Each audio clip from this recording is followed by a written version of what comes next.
welcome everyone to this podcast. And we have a finance expert and an investment expert. She also worked previously as an economy analyst in NCB and have written many economic articles in national newspapers. And she's also famous for Reem Tips series or Nasihat Reem. She's also known for this on social media. Welcome Reem Asaad with us. How are you? Her name is. Okay, how did you start your career in economics? So anyway, my career started in 2001 when I graduated from Northeastern University with an MBA, Master's in Business Administration, with a focus on finance. I returned to the kingdom. I started working for the National Commercial Bank as an MBA associate. There was this program where MBA holders would come in and receive a rotation for about a year or two, and they decide on the practice and the department that they'd like to join.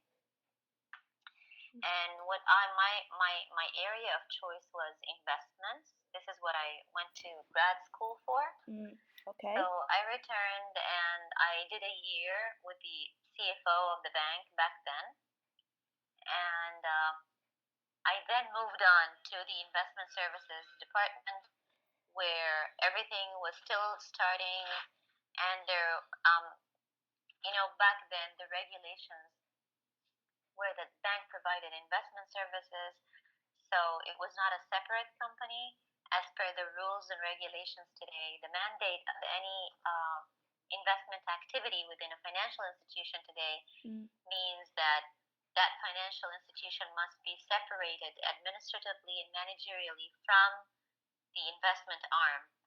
Back then, in 2002 and 2003, that was not the case. So it was the entire bank providing investment services to the public and the customers. And this is one of the things that I started doing. I joined the product development department, whereby we looked at the products and we tried to deliver and offer more products out there, roll them out to the market. Okay, so you were. Yeah. Great. So you were part of the product development. How was it? Yeah.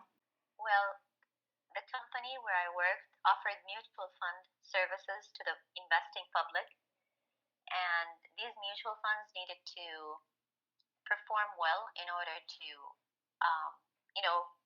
gain publicity and expand its assets under management base. And my job was to help roll out new products to the market every year. Oh, interesting. And nice. We provided the public with more options to invest and place their money. So that was part of my job. I also looked at the marketing activity that was going on to help roll out these new products. And I did a few things here and there. I kept learning and working up until 2008, where I joined Dar al Hikmah University, which was then Dar al Hikmah College.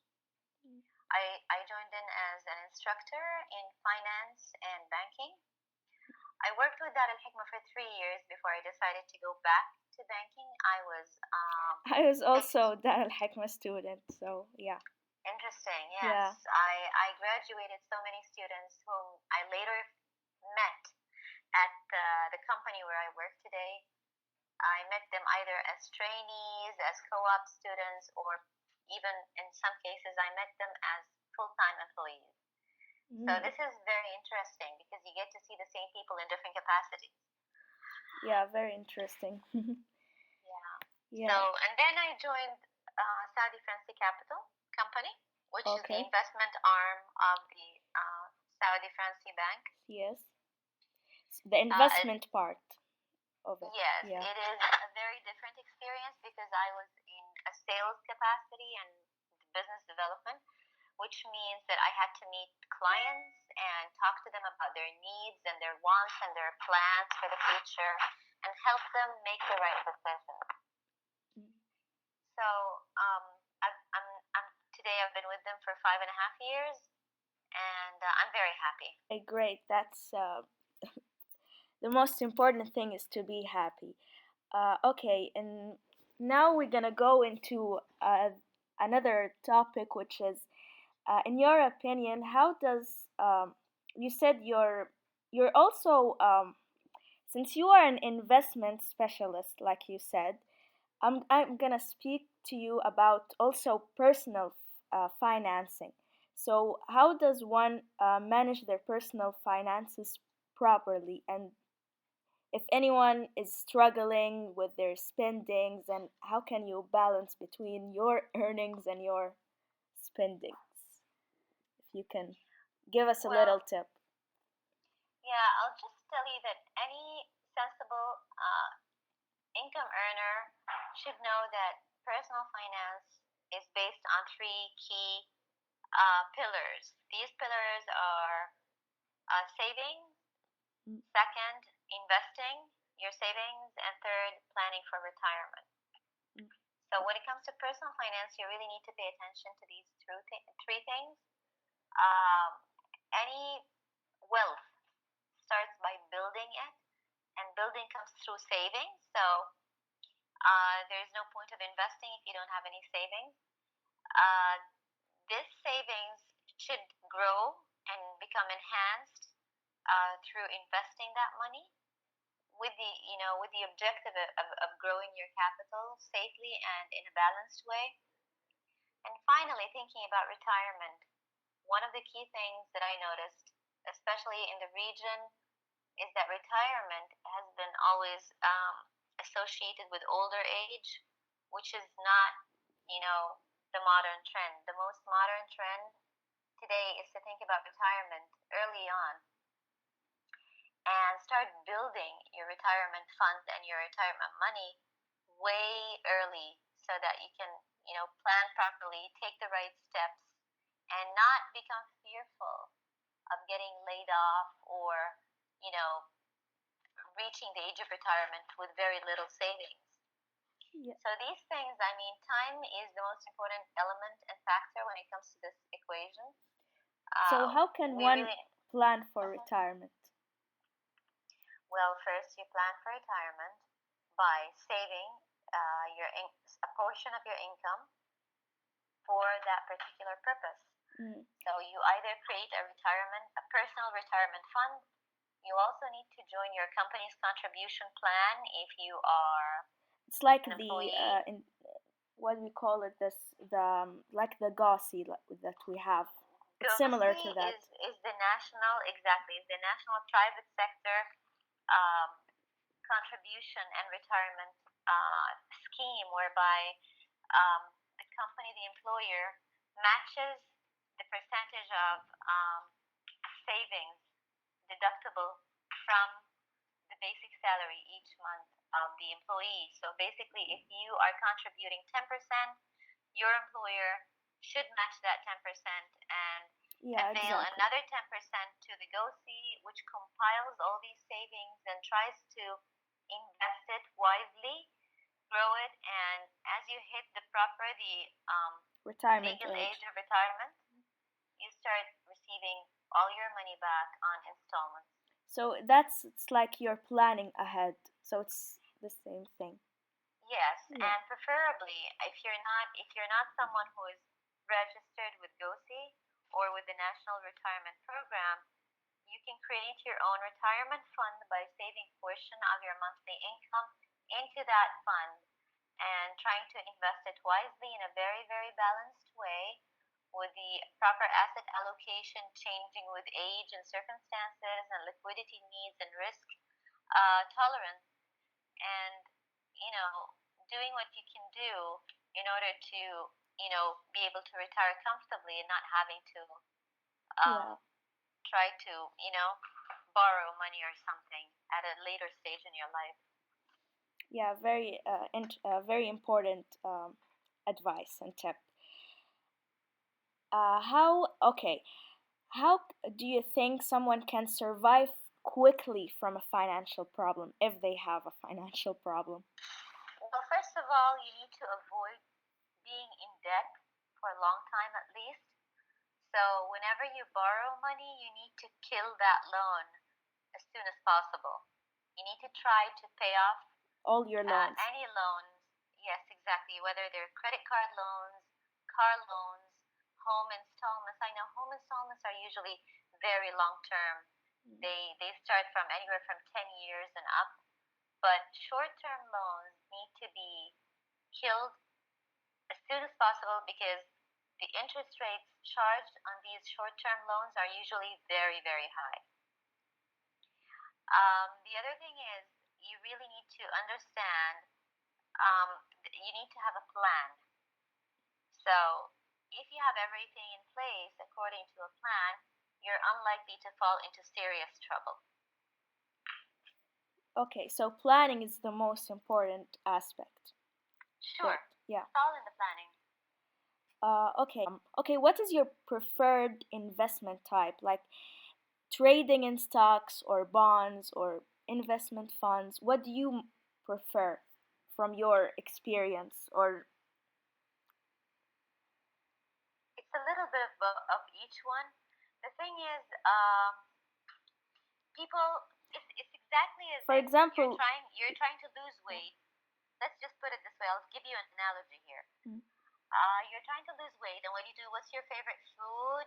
Okay, maybe I should go to the supermarket and pick up all the fat-free food. That is not the way to. That's not how it works.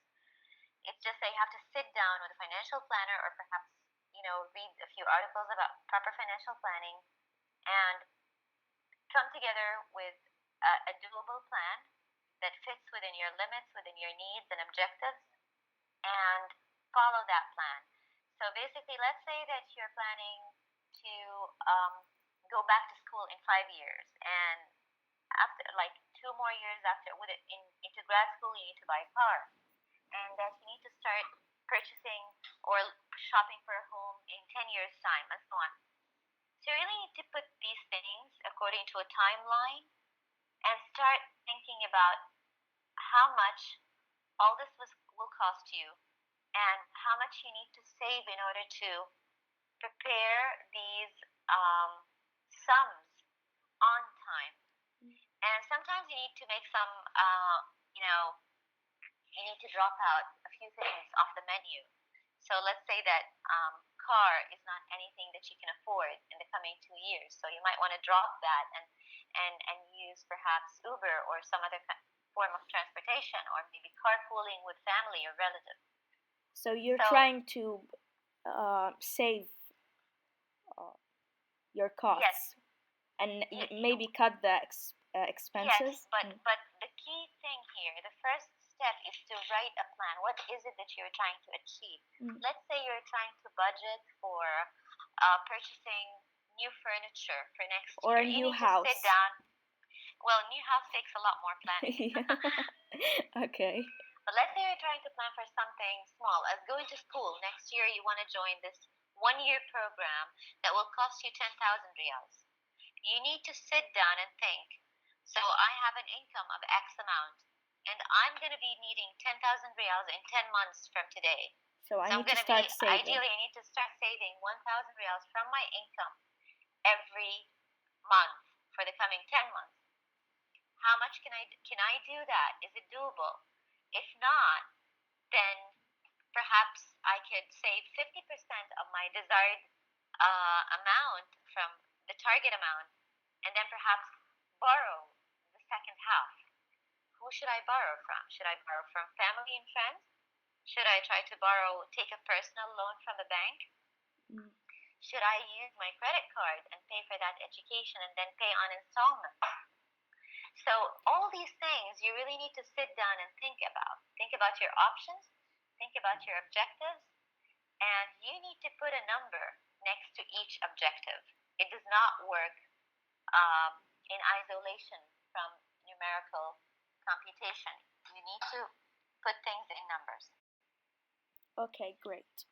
The quickest way to grow your balance, because a lot of people, they want to get rich fast, or for example, after 1 year I want to have this amount. It's the same thing, like saving and then getting this amount, right? Well, you need to know the amount first, and you need to start thinking about your income.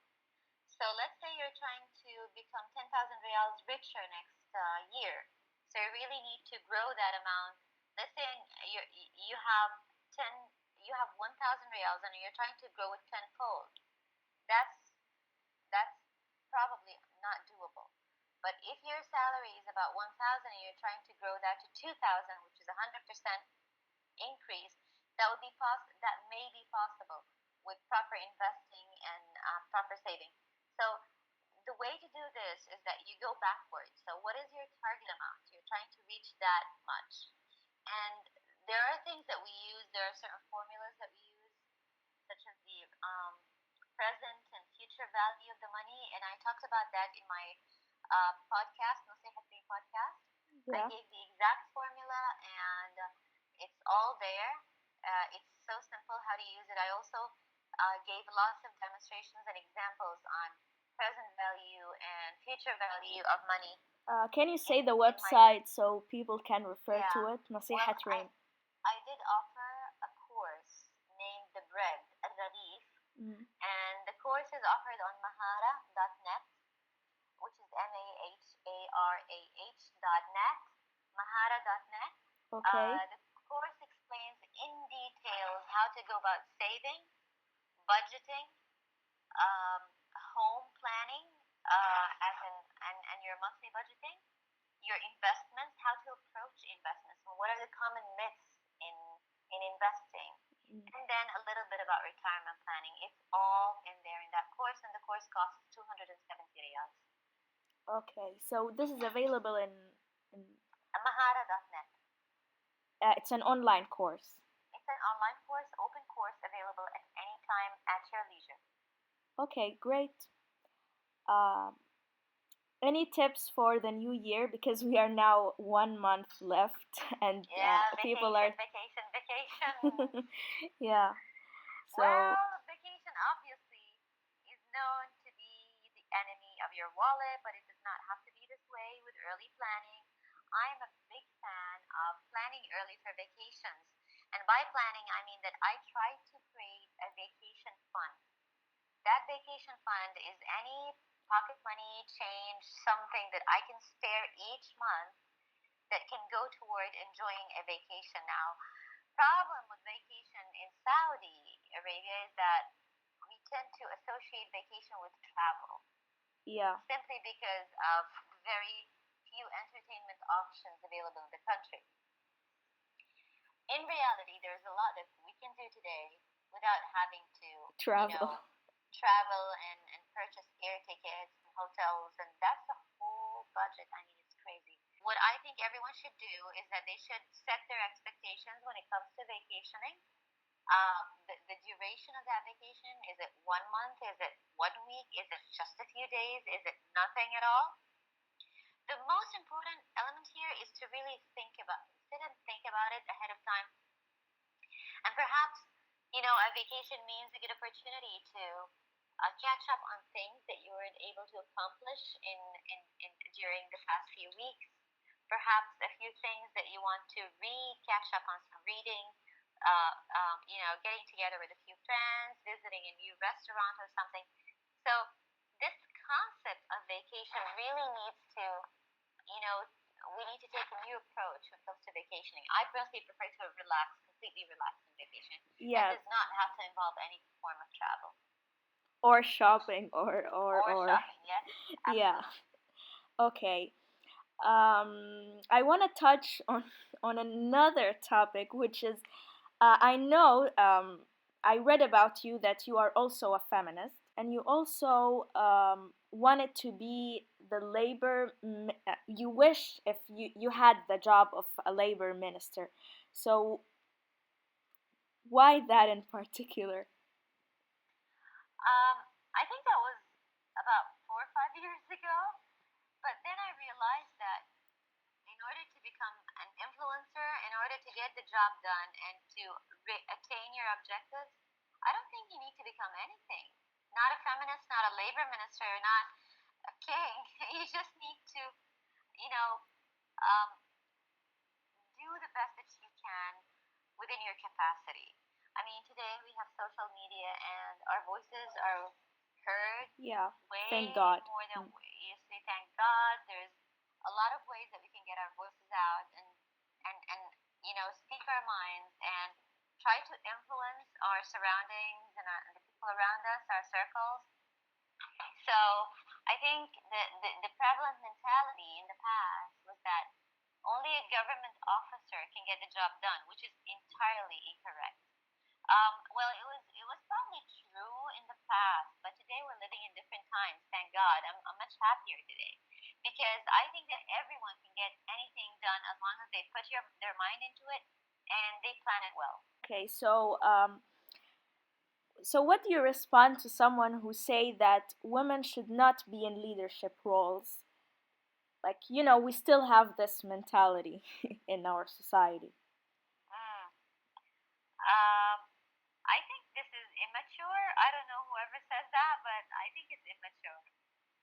I Yeah. think, I mean, women, men, I mean, God has given us the same heads and brains, so I think it's entirely immature to pass a judgment that women would accomplish less than men. I totally don't believe in that. Your advice for someone who's a shopaholic or very addicted to. I've written about this extensively in Destination Jeddah. Perhaps you can go through the article because it has detailed steps on how to combat shopaholism. And it has really scientific evidence that shopaholism is something that can be avoided and can be treated well if we, consult a specialist or perhaps take a few steps, scientifically proven steps to help fight um, the bad spending habits. So, yeah, one of the ways is for instance to avoid cruising around the shops, try to just not go and not do any window shopping. Problem is that all shopping now happens online, and it's hard to avoid being on the internet and all Yeah. those offers coming into our mobiles And and the all that, marketing. and the marketing that comes with it. But one of the things that I really, really recommend is that let's say you have um, 1,000 reals that you're really wanting to spend on something that you don't really need.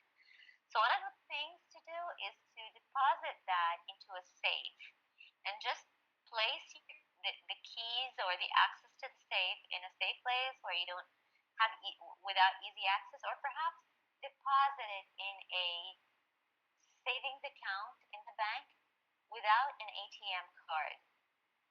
And just keep it for. And just keep it there and keep building up. So each time you get the urge to spend, instead take that exact money in cash, okay? In cash. Okay. And physically deposit it into the account. Deposit it, put it in a savings account or a checking account without an ATM card. And go double check the amount every Can you 6 have months. something like that? Like, You can order an ATM card and you may choose not to order an ATM card. So in which case, accessing that money becomes harder, and over time you'll just get used to, ignoring that or forgetting about it altogether. And when this happens, you just, it breaks the habit a little bit, and it helps a lot. I've tried that myself. okay. Okay, now we're gonna go into the fun questions segment. Okay, looking at the future, what country will be having a flourishing economy in 2017? Let's predict. The United States probably, maybe, I don't know. It's really a tricky question. It's hard to predict because if this were the case, a lot of people will be placing their investments into that economy. I think the U.S. economy is overheated, and a lot of the assets that people invest their money in are um, pretty expensive at this point. I think the big economies have a role to play in world economy. So are emerging markets and smaller economies. So I can't predict. It's hard, but a lot of money managers are now thinking about emerging economies, Emerging, like China emerging and markets. yeah, No, emerging China is no longer an emerging market. It's the second largest market in the world. But emerging economies like some Asian countries, like some India countries and in the southern, no, not India, not even India, in these are southern no longer emerging. South America and other locations. You can check that out online. Mm. But these economies are growing, and they've taken a long hit for 7 or 8 years now, and it's almost about time that they rise from that slumber. So I think a lot of managers are looking more and more into emerging markets for growth this next year. Okay, city you like to live in and why? I am a girl of California. I'd love to be in California, ideally somewhere in California. I don't know wherever that is, but I'm always happy there. The weather is amazing. The food is so fresh. I also like Egypt because we own a property Egypt, there. wow. Yes, we own a property there, and I find their economy and their model so fascinating. It has a lot of poverty, yet you see that people there, a lot of them are so happy. Some of them are, a lot of people are unhappy, but a lot Humorous. of them are happy too. And the way they run their lives is just amazing. It's amazing how they survive the poverty, frustration, desperation. It's just amazing. Have you been to the pyramids? Of course. Of course I have. I was born in Egypt, so I'm proud. Ah, you were born in Egypt. Okay, I'm that's born in interesting. Egypt. I've never lived there, but I was born there. You were a labor minister. What changes or reform you will be making? I would say longer labor, paid vacation for women, limited to a number of children, up to 2 kids only. Oh, okay. And I would introduce part-time work and part-time jobs. I would encourage part-time jobs for students and for part-time workers. Even for moms who has a lot of responsibilities. Exactly. I would yes offer subsidies to part-time employers, and I would work closely with the Ministry of Transportation or the Department of Transportation to perhaps impose some kind of or provide some kind of subsidy for women transport better than what is offered today, especially for teachers and women who are traveling long distances on daily basis to get to their work. So you arrange the transport for them. Yes, to make the basic necessities available to most working women. And maternity leave. Maternity leave. This is what I was referring to. Longer, a little bit longer maternity leave, paid naturally. So more rights for women in the workplace. That's on the women's side, and overall, I'd encourage and support part-time work, part-time jobs. Okay, very good, because a lot of people sometimes they have problems with long hours, so that's one part of it. But the bigger problem is that job applicants after graduation can't get jobs simply because they're inexperienced, and employers don't want to take the risk by hiring a new graduate, a fresh graduate. So working part-time really offers the opportunity for these people to get reasonable training and hit the ground running once they graduate and are ready for the job market without having to suffer long waiting lines and years perhaps to land their first job. Okay. Did you ever felt guilty about buying an item? Of course. I do feel guilty from time to time, purchasing the wrong thing or overpaying for something or perhaps paying for something that should come free. But we all make these mistakes, and we just, we're humans, and the key is trying to, not repeat things and learn from your mistakes. I think that's the key part. Okay, that's, I think, the last fun question. Your most favorite currency? Your US dollar. US dollar, okay. Your least favorite? There is no least favorite. Least favorite money. You like all money, you know? Yeah, everybody likes money. Okay. I think now it's the end of this interview, and I think we're gonna wrap up now. Thank you so much for listening, and see you soon. Thank you for having me. Thank you very much. Thank you. Bye bye.